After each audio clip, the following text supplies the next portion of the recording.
Hello, everyone. I can see some attendees filtering in now. Welcome. Thank you so much for joining us this morning for our Real-Time Treasury webinar. My name is Megan, and I will be your host along with my colleague Jenna from the Five-Span marketing team. If you have any questions during the session, please feel free to submit them using the Q&A function that you'll find at the bottom of your screen. If you're having technical difficulties, you can use the chat function to message us directly and we'll do our best to help. Our panelists, Patricia and Clayton, will be answering your questions throughout the webcast, and we'll also have a Q&A portion at the end. If we're not able to answer your question during our session, we'll be in touch with you directly by email with an answer after the webinar. This webinar is being recorded and we'll send everyone a copy of the recording once it's ready. So now I'd like to introduce Clayton, who's going to get us started. Hey, everyone. Thank you so much for taking the time out of your day to... Sorry, I'm hearing a little bit of echo on my side.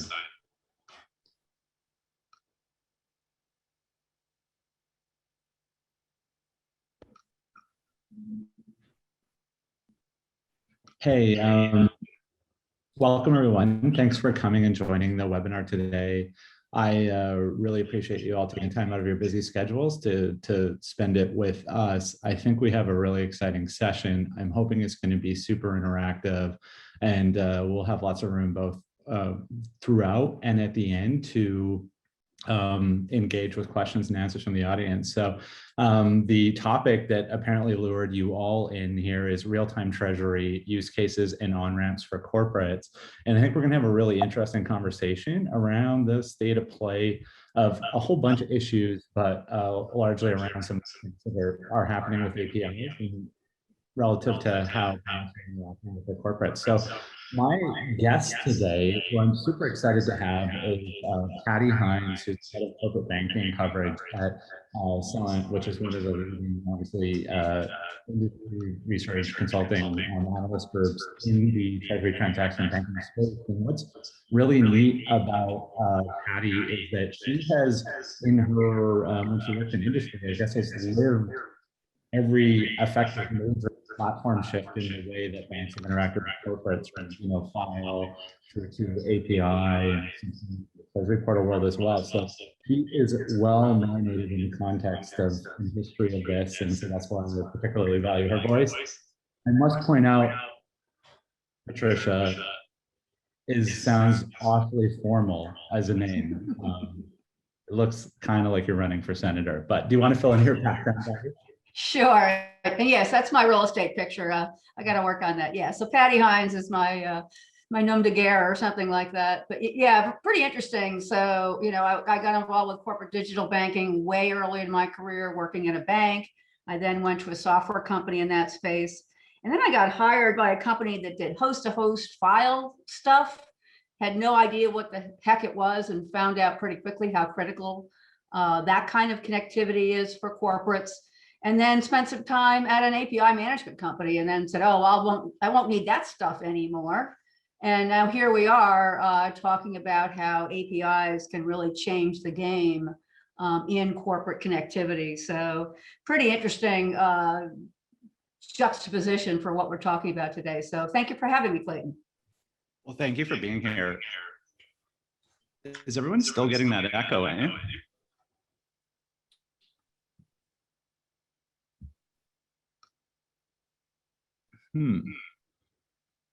I'm wondering, Clayton, if you've got a speaker on your laptop that you could turn down, or maybe it's the microphone. Is there a microphone on your laptop you can turn off? Yeah, I thought I had. Well, why don't we just save the hassle now and you jump into your slides, Patty, and we'll see if we can figure it out in the meantime. Sure. I think actually Megan's got a poll for us, so let's go there.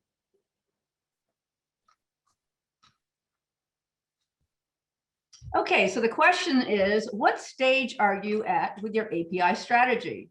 So for our bankers in the room, are you early stage? You're just starting to think about it? Are you mid stage? Your plans are well underway? Are you later stage? You're about to launch? Or you're already in production? Your API program is up and running. So please do us a favor and give us your vote here.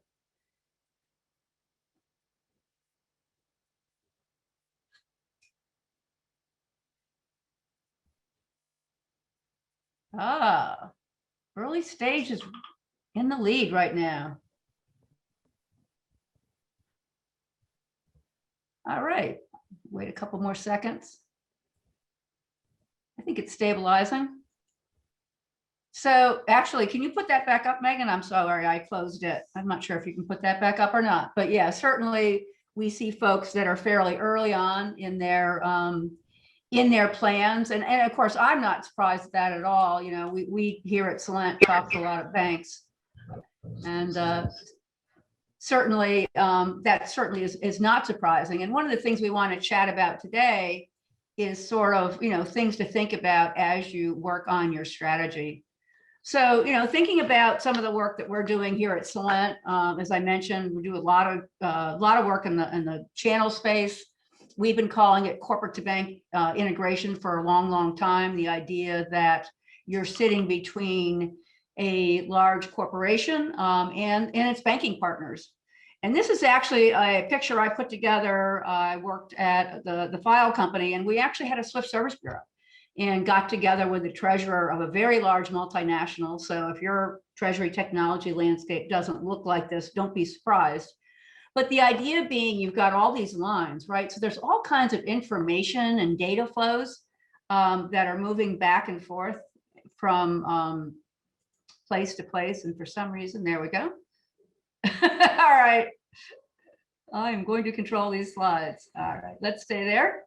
And the idea that there's a lot of information flows and there's a lot of complex integration. So even within the treasury itself, you've got payments data flowing from the ERP system, flowing out to banks, maybe flowing out for cross borders through the Swift network. You certainly have receivables coming in, collections, and that data has to flow through your systems. And then, of course, just daily bank information. So here, this corporate had, you know, 30 banks and its global network that it had to get information from, and, you know, hopefully every day, but a lot of the banks just didn't have that level of information available. So just the idea that also, if you think about this on the left-hand side, they also had corporate online digital portals, and they probably had used those portals for their North American bank, their European bank, and some others. They also had this host-to-host connectivity, and they also had connectivity with the Swift network. So what we see here is just a number of different channels. So it's not just one way that a corporation works with its banking customers. And to really look at a even bigger picture, if I think about many of the regional banks, the larger banks that we work with, we have attended channels, which is a little bit of an awkward word, but it's, you know, the idea that you have a corporate user that's actually logging into the online corporate portal. You might have a user that's using the mobile or the tablet, maybe to approve payments or to double check on whether payments have been received. And then we have this idea of an unattended channel. So that's machine to machine, host to host, however you want to talk about it. That's sort of a pipe, all right, a technology pipe that's bringing data back and forth. I'm not sure what's going on with these slides. Okay, so, and there, of course, we see, again, this direct host to host. Many large banks are doing that with their largest corporates. It's a single pipe that goes back and forth. We have the Swift network that connects to thousands of endpoints.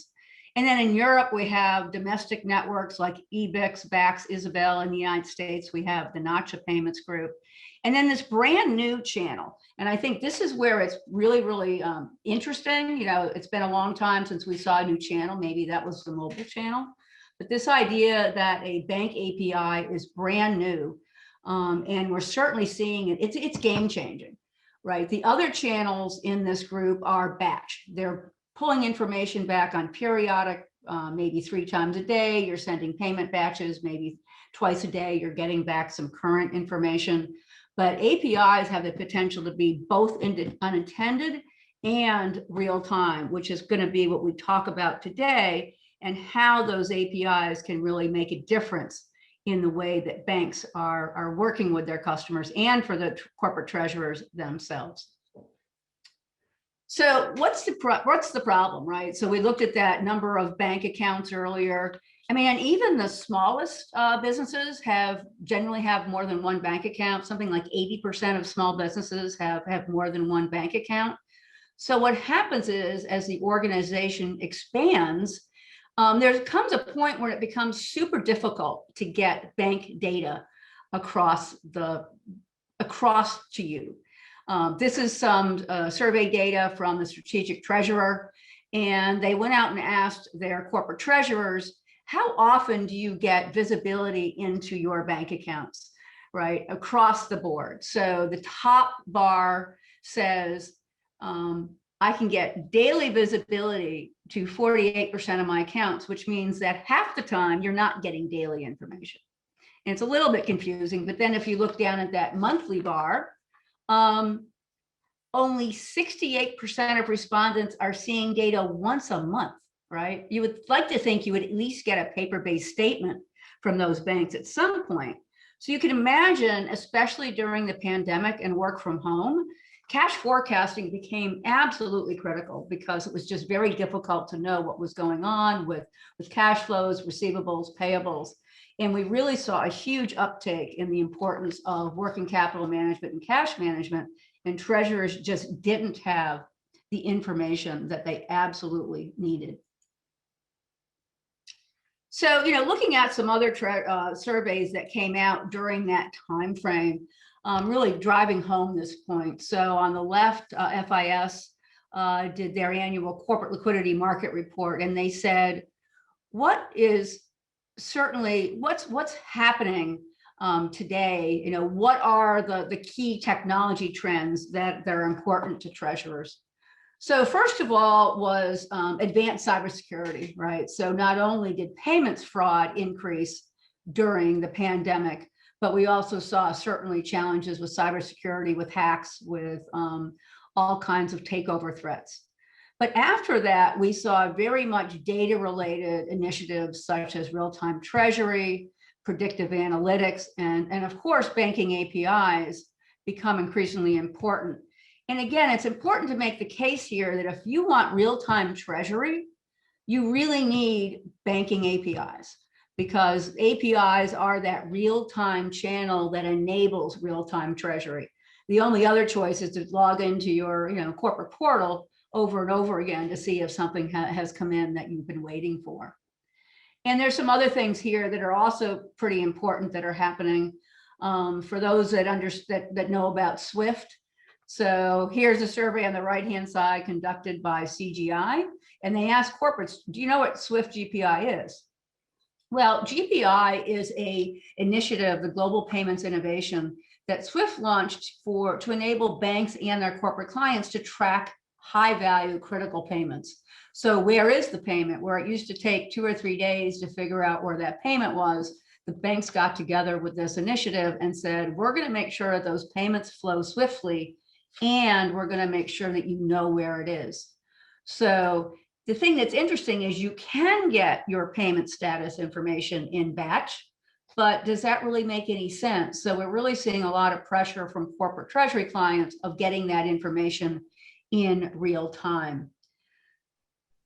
And the other thing is, even if that corporate has not implemented SWIFT yet, are they working on it? So we have folks that are implementation in process or investigating it or yet to start. And a very, very small number of the corporates that were surveyed were going to bypass that initiative. So again, thinking about things that are really putting pressure on you bankers in terms of how you connect with the corporate clients. Hey, Patty, I just wanted to pause you there and see if the echo is still happening, but I guess it is.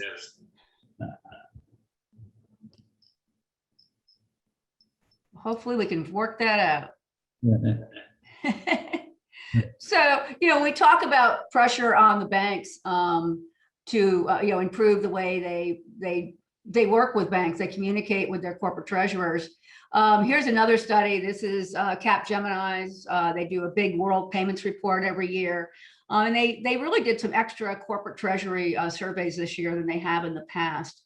And one of the things they did was they asked treasurers about what do you expect from your payment and service? What do you expect for services, for products? And ranking on a scale from 1 to 7, what's the most important? And here, 60% ranked it being highly important or fairly important enhanced solutions, right? And again, that work from home environment really, really highlighted where corporates were struggling to get information from their banks. And as you continue to look at these other services, things like robust risk management, again, real-time payments and tracking fraud, all of these, really the idea is if you've got real-time connectivity, you can accelerate the sharing of fraud data, of risk services, of all of that. So sort of interesting, another data point. Now, another set of surveys here, this one was actually focused on European treasurers. So of course, Europe has some different connectivity options. Certainly we see in the UK and in the Eurozone, PSD2. So we're seeing open banking APIs, at least on the consumer side. So again, another survey that was done mid last year, asking about what treasury technologies do corporates expect to start using. And it was interesting here because FX platforms were the number one already in use. So think about when you need to book foreign exchange. It's usually you want a real-time rate, you want to know what the up to the minute rate is, and if it's a good rate, you want to book that contract immediately. So very, very important there. And then SWIFT for corporates, we talked about connectivity with the SWIFT network. And then these other things are all also very data intensive. So data analytics, a money market fund portal. So the idea of being able to invest your funds overnight, different kinds of business intelligence tools, again, and APIs. So just a number of technologies that are planning to be used. And it also gives you an idea of what is critical to those corporate treasury clients today and where you need to be and what you need to be thinking about as you look at connectivity. So this brings us to a survey that we did here at Celent, again, last summer. And we asked a number of questions about corporate digital channel usage of our corporate banking delegates. And one of the things we asked them was, of all of the channels that we've been discussing, online portals, mobile, tablet, SWIFT, what is the most important to you? And when we asked them about that, you know, certainly 68% said they were going to increase investment in online corporate portals.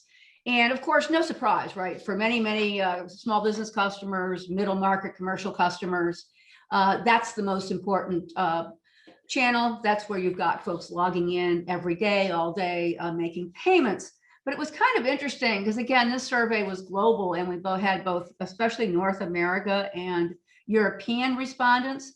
And everyone, 92%, I guess, is everyone, was increasing investments in their API portals.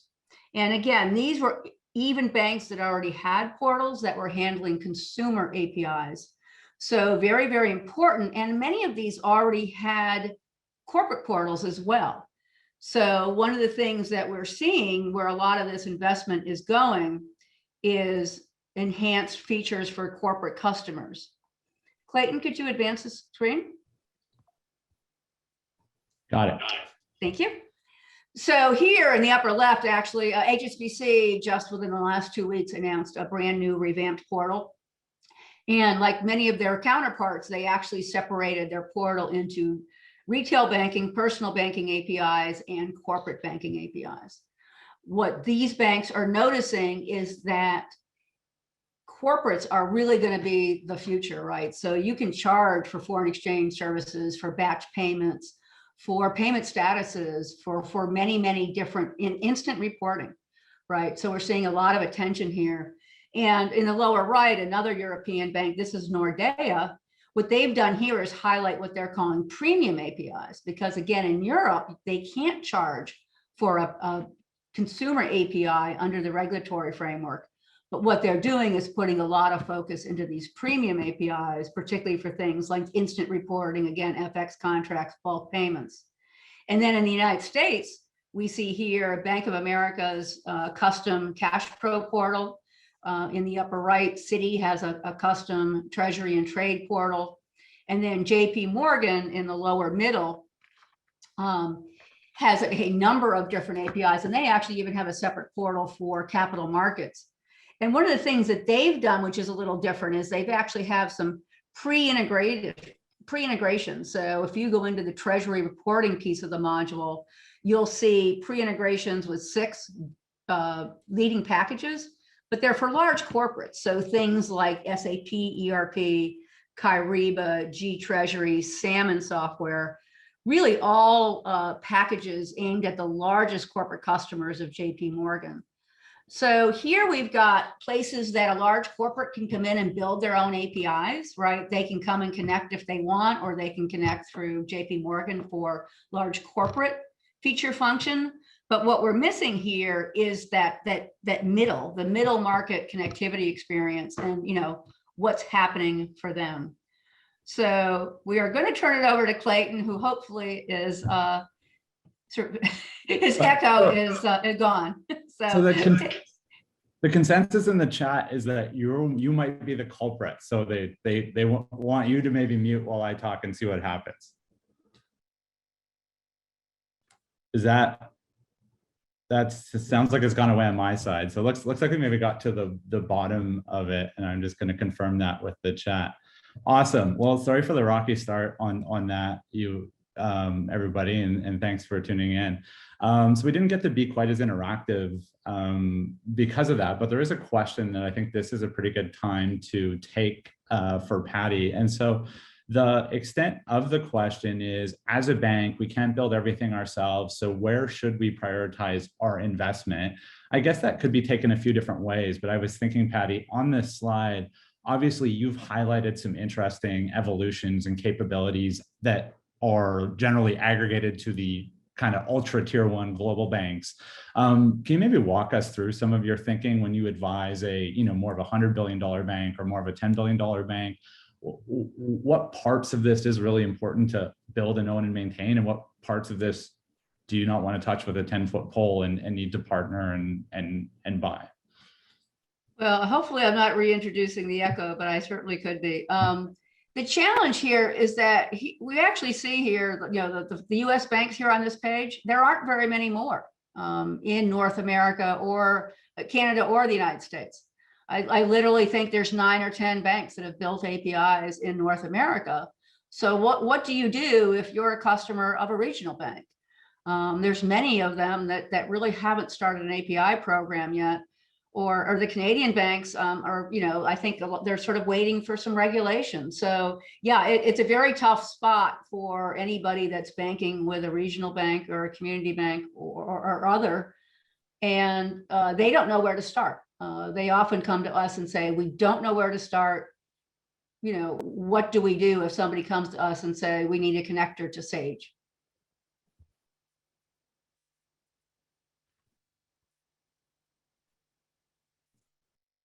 No, that totally makes sense, and thanks for the answer. I guess we could. Is there any other questions from the audience before we kind of transition from Patty's section to mine?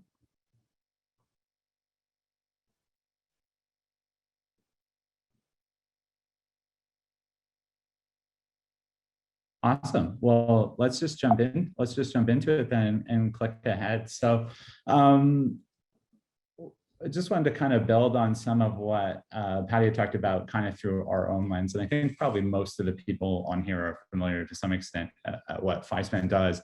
This is certainly in no way meant to be a infomercial for FiSpan, but just some kind of additional thinking that was, I guess, inspired by some of the research that Patty and team had done. So fundamentally, our perspective on what you heard here is I think there's 2 problems that fundamentally exist in this stuff. And that's why we talked about both on-ramps and use cases, right? I think there's this distribution challenge where banks are every day having to go out and kind of, I was going to use the word fight. It sounds very adversarial, but they have to kind of, battle with their clients to get them onboarded to the wide range of capabilities that you've all built out, right? So that's sort of the distribution channel of all of these different things that are going to meet the, the laundry list of use cases and wish lists that Patty has. But on top of that, the list of capabilities is growing, so rapidly, right? There's these things like the, Swift GPI track and trace. There's a real-time payment network and in the US. And so not is it just, the real-time payment network that, can send payments, but there's these additional messages and services around request for pay and effectively kind of e-invoicing and some of this back and forth activity that's net new, right? And so that's great because it increases your capability set, probably solves a bunch of things on the laundry list of the corporate, but it really just exasperates that distribution challenge, right? The more things that are hard to connect to are ultimately the fewer things that you're connected to on a percentage basis.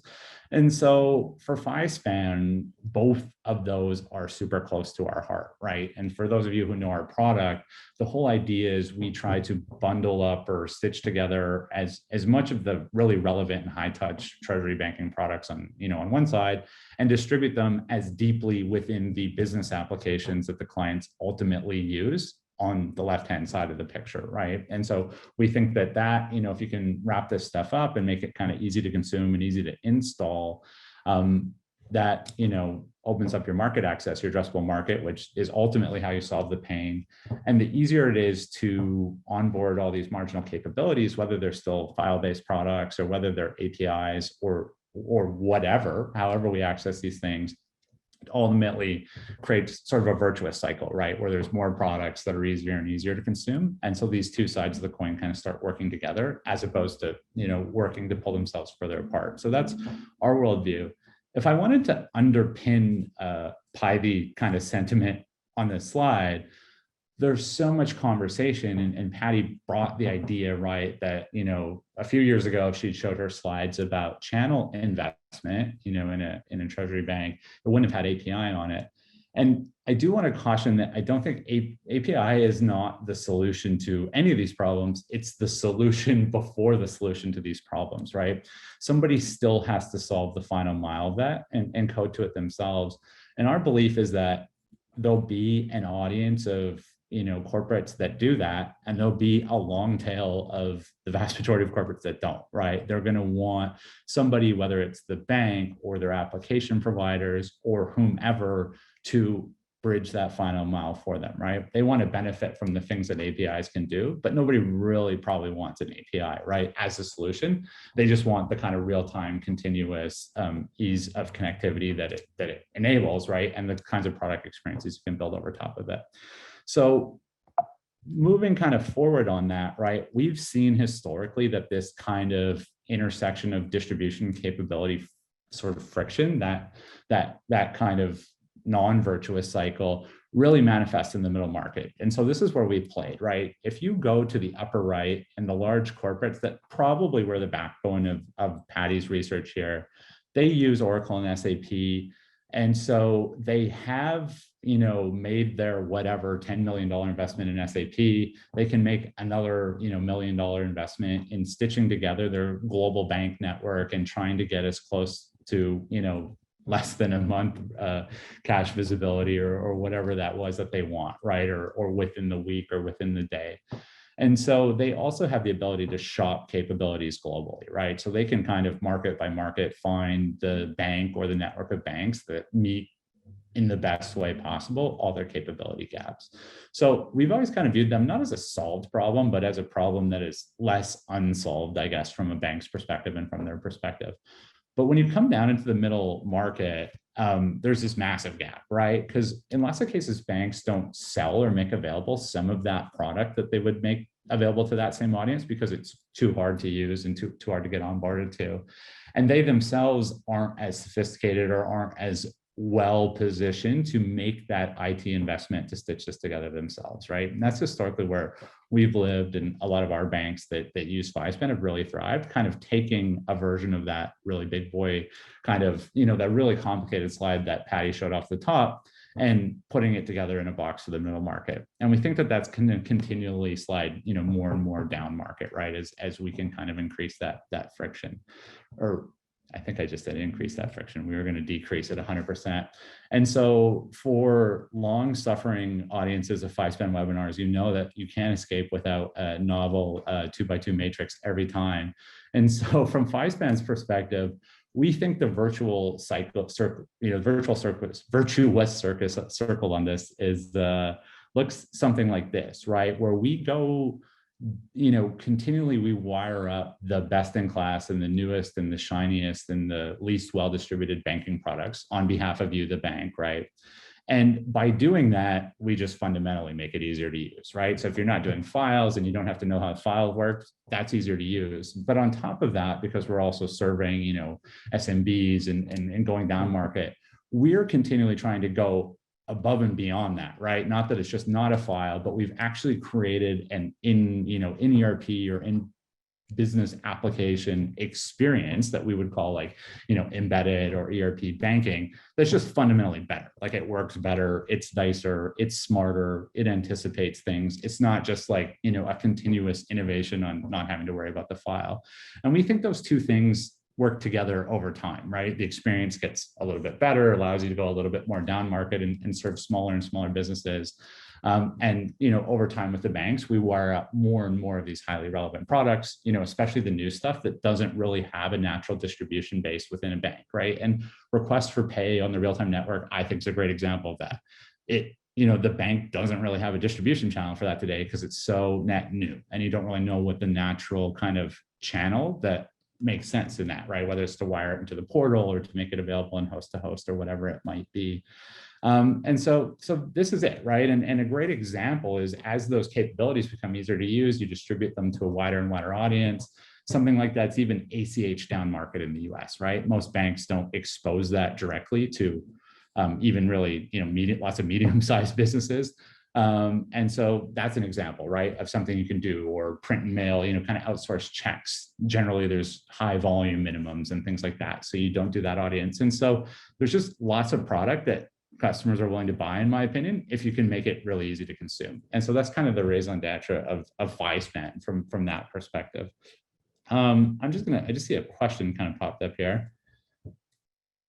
What's the respective benefit of this model to a bank and a business customer? So I think I hinted at it, but to put this more specifically, right? And I guess this sounds like one of our sales guys typed that in because it seems like a soft lob for a real hard sell here. But the long story short, if I had to give one sentence, is for the end user, right? The easier you make it to run their finance and operations department, they have they fundamentally invest less time in running their business, closing their books. So they free up headcount to do something important, right? Make forecasts, make budgets, do some value add work instead of doing reconciliation, chasing down these paper statements that come in the mail that from your French bank that Patty was talking about. Their business is fundamentally de-risked, right? Every time one of these, we're reconciling to a paper statement or a payment file hits a desktop, those things just, lead to errors, lead to malfeasance, lead to all kinds of bad stuff. So clients super happy on that perspective. And from a bank's perspective, kind of grease the wheels of distribution. Your clients are happier in general for the reasons I just said, but they buy more stuff, right? They turn on the marginal service code. They use the fancy new high margin products, whether it's GPI or whether it's this RTP or whether it's your fancy new lockbox, you sell way more stuff. And generally what we've experienced with our banks is that the, clients sort of even gravitate to this. It's, if you make this work right, it's kind of something that's worth switching banks for, or switching your sort of gravity amongst your portfolio of banks for. So I think that's that for that question. I got a question in the chat here as well from Tom. Curious how plug and play must these solutions be as you go down market towards mid-market and small biz? Seems like it must be more automated or they won't adopt. I think that's 100% true. That seems like, Tom, that seems a little bit like a salesperson softball question as well. But I'll maybe steer it away from a 5-span specific thing, but that's our belief, right? That there is just this mass market of businesses that are never going to make the investments in this on their own, right? They need something that can happen. Our sort of belief is in like less than a half an hour, right? They should be able to do less than a half an hour of work and have a lot of these experiences materially work. And I think that's just the consumer expectation, right? If you think about even the CFO of these, upper middle market businesses, like they probably are a millennial now, right? They, the oldest millennials are kind of 40, they're digitally native people.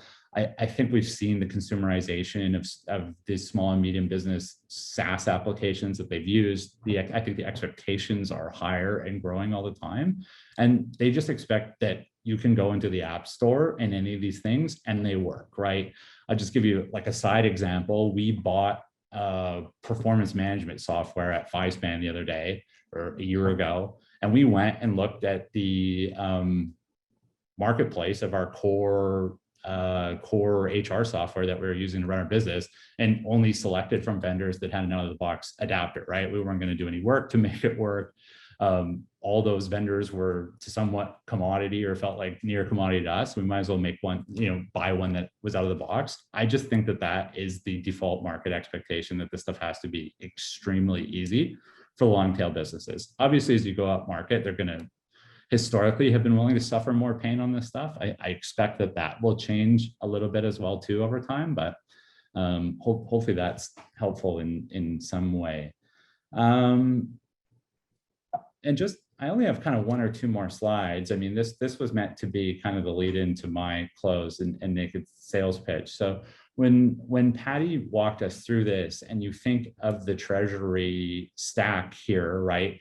This is all valid. These are all channels. I don't think they'll go away. Maybe host-to-host files will eventually go away, but that's probably a generation or two away from that, because it's going to take a long time for the API channel to replicate the feature richness and functionality that you've all built into host-to-host over the years, right? Like some of these big integrated payment file machines are pretty sweet, and certainly in our experience, the proto kind of payment APIs of the bank don't cover everything that you can do with that stuff.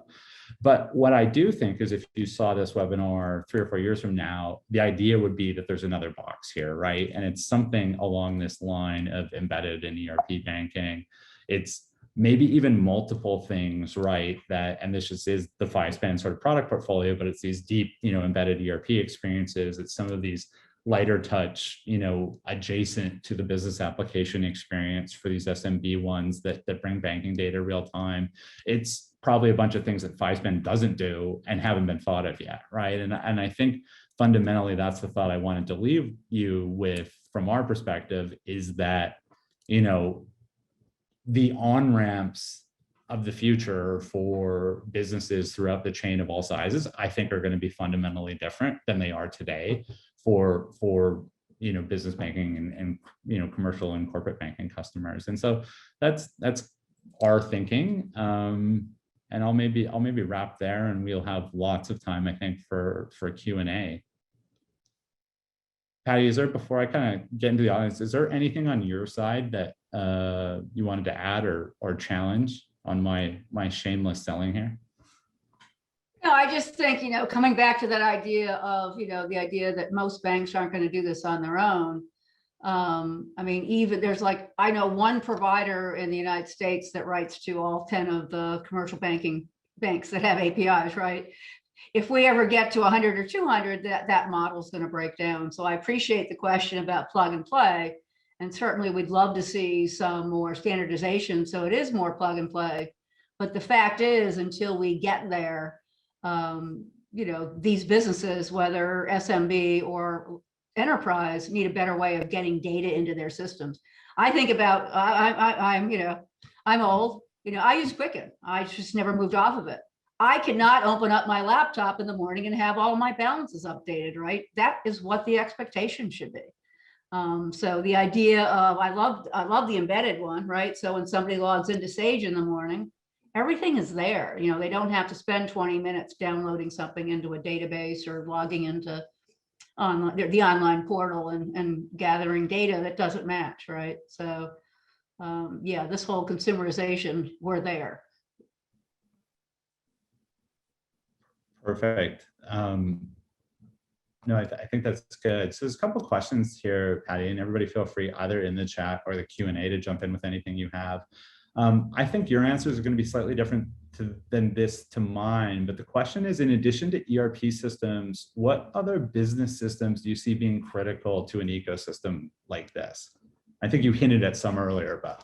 Yeah, I mean, we're starting to see some specialty, right? And again, I wouldn't advise a bank to go like, oh, let's go figure out what property management system companies want. But we are certainly starting to see adjacencies. And maybe you're a fleet company, right? You've got truck data and you want to feed that into your fleet software, or maybe you're a e-commerce player and you want to feed data in. So certainly we're starting to see, like I said, adjacencies, but I would certainly make sure you take care of the bulk of your treasury clients first, and then maybe that's where payables automation, receivables automation, there's lots of other technologies, stacks, as you mentioned, that treasurers are using that they would probably love to see better integration with. And so you mentioned TMS quite a bit earlier, right? So as we go up market, that's like, I mean, in some ways it's almost just a logical bolt-on to ERP, right? But I think that's important. I think there's probably a range. I talked about the explosion of small business kind of operational software. The numbers are insane, right? The number of operational, probably quasi-financial software that the small businesses use has exploded. Like, you think about things like Expensify, which is, a T&E spend management, or, Divvy is one that does that as well. I think just got bought by somebody.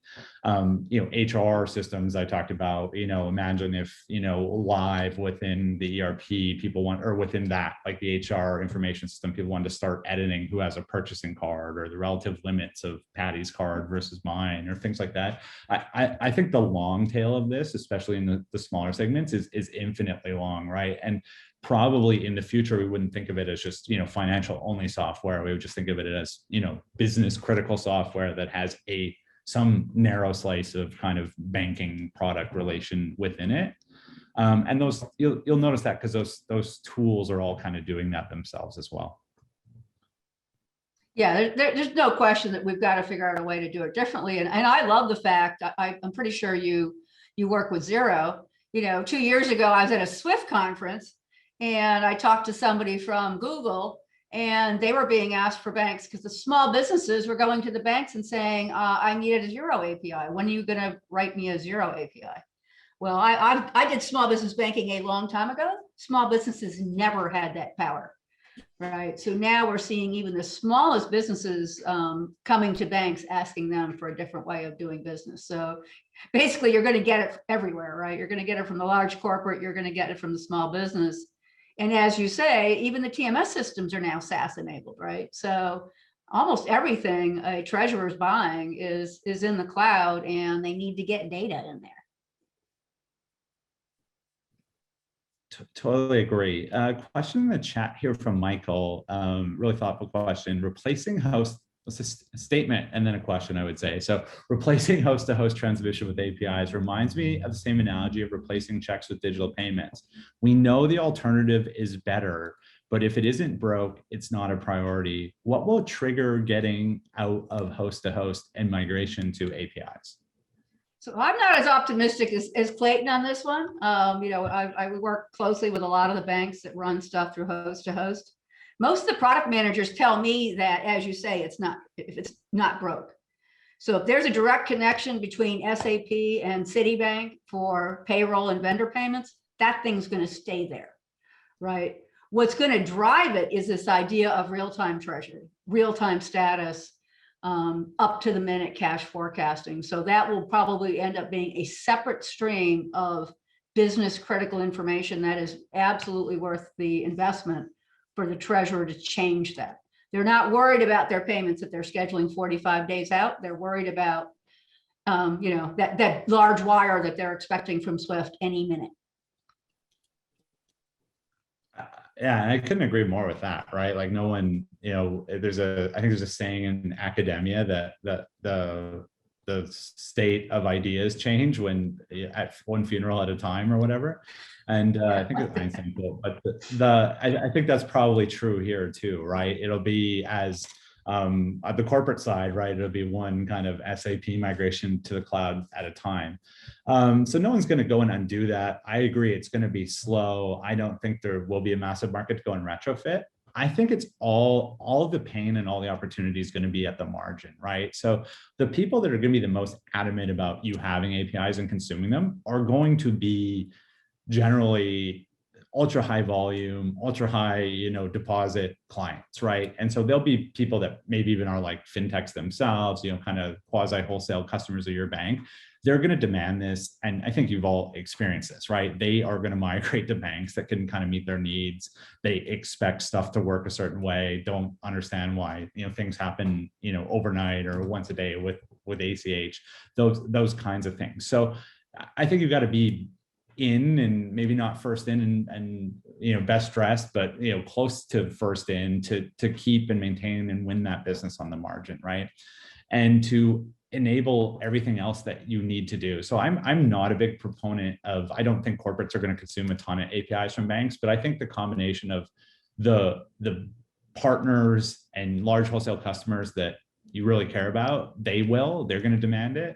But B, it's going to prevent you from doing the things on your own products and your own partnerships and the rest of the stuff you want to do. And I think that that's the driver as well, right? So I think you should almost think of it as creative, right? Like maybe your host-to-host volume won't ever fall off or change. Maybe it's persistent for a decade or two, as I said before, a generation or two, as is, but it's all this marginal creative activity and opportunity, I think is the case of what's going to grow this API stuff. And then eventually there'll be a generation of banking core changes and like FIS and Fiserv, and these people are all going to figure this out, right? It's all going to work kind of out of the box, in the future generation of banking cores, but it'll be a slow grind till we get there, I think.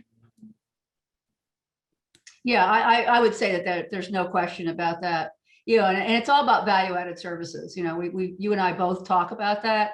APIs are a technology, but nobody really cares about how it happens. It cares about what the customer experience is, right? The idea of opening up your accounting package in the morning and you've already seen that you're on the way to an overdraft, and boy, that's pretty important, right? So, or maybe you didn't download, from the bank in Saskatchewan, right? And you didn't worry about that download, but that's one that had a challenge, right? So the idea that you get all the downloads all at once, all the information you need at your fingertips.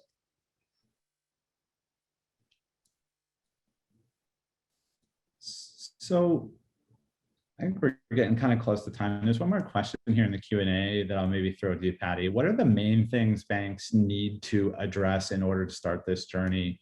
And I guess that's kind of a philosophical question, because in some ways the journey is about APIs. So to do some of what we're talking about, you kind of need APIs. I think this is broader than that, but maybe in the lens of both the, dealing with some of these modern expectations around real-time reporting, around GPI, RFP, whatever, the capability side and the channel side. Do you maybe want to talk? Do you have an answer for this, Patty? So yeah, a couple things, and I think it's challenging, right? If you think about the biggest banks, they started worrying about this on the consumer side first. So it doesn't hurt if hopefully you have someone that's in API product management. So that's our number one thing. It is a product, just like your mobile's a product or a channel anyway, and there are channel managers. But in many cases, so, we see US Bank created APIs to stop screen scraping. So they've got APIs to Plaid and Yodlee and some of those others, Finicity. So think about an API program that's not just focused necessarily on your commercial customers, but suits the needs across your connectivity landscape. So in many cases, maybe you can buddy up with your consumer banking friends and figure out where it makes sense to put that effort. So it's not just the commercial APIs. You're going to need APIs for your e-commerce products, as you said, your request to pay products, for data aggregators. So it's a much bigger world to take a look at. You don't have to take a big bite out of it, but really start thinking about that strategy. What comes first? Where is most of the demand coming from? Are you getting RFIs that say API connectivity is a must? Are you losing business? Go talk to your salespeople. be curious to see what you're hearing from your relationship managers. Awesome. There's one last question here, Patty. How can the use of APIs be used to improve operating risk? And I'm wondering if that means on the bank side or the client side. I'm going to assume the client side, because I think that's maybe what more was intuitive to me. I don't know, Patty, do you want to jump in on that? I know I have some thoughts. Yeah, I think that gets back to some of the real-time fraud analytics, real-time risk analytics. Again, if you're not getting, well, and again, a lot of it's got to do with, are you running analytics, right? You have maybe machine learning enabled payment fraud information. Well, if you're not getting that in a steady stream, you're going to have a hard time flagging that kind of operational risk. I think just in general too, I mean, the better information you have all the way along. And I think about, if I think about operating risk for banks, or if I think about business email compromise, think about all the fraud with checks, so it's APIs and digital payments, it's APIs and real-time fraud data, it's APIs and that start to improve that operational risk. And I think I just drill a little bit more. I mean, if you go back to your slide about the points, the time cadence at which people have like true cash visibility or like true bank account reconciliation, I mean, every notch over real time introduces risk in my perspective, right? Like that, a bank account that you look at once a month is a great place for money to disappear from, in my mind.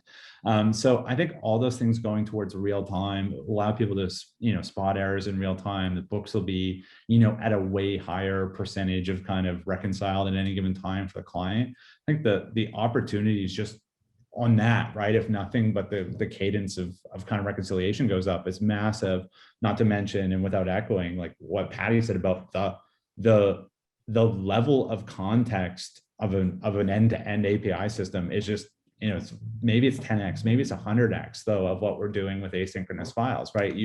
Which enables you to build just value propositions around this stuff that don't exist today, right? Like knowing that this is an abnormal payment, or that it's, normally all the fields are filled in, and this time it's really bare bones, right? There's no accompanying remittance data or things like that. There's going to be all kinds of things that are almost unimaginable once we start to get this stitched up, real time both ways. Yeah, I mean, it takes 3 months to add a data element or to fix a data element in a host-to-host file, right? What does it take you guys at FiveSpan to change an API attribute? Probably no time at all. Depends if you ask a salesperson or an engineer, but yes, relatively little. Awesome. Well, we're pretty close to being at time here. I can maybe hold for another minute if there's one or two last, by the way, questions. We're more than happy to take them. And sort of, if not, we can try and let you all get on your way.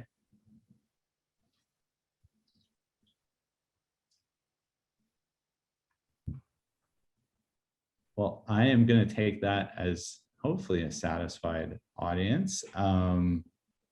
Well, awesome. Thank you, everyone, for taking the time and joining us and living through our echo issues at the start, and then a little bit of Patty and I fighting for control of the screen there too. So despite all of our effort and practice up front, there's a few hitches, but that's how you know it's real. I think it brings an authenticity to the stage. So thank you all again for that. Thank you so much, Patty. I really appreciate it. Really enjoy having you on, and hopefully we can get back together and maybe do this more face-to-face next time.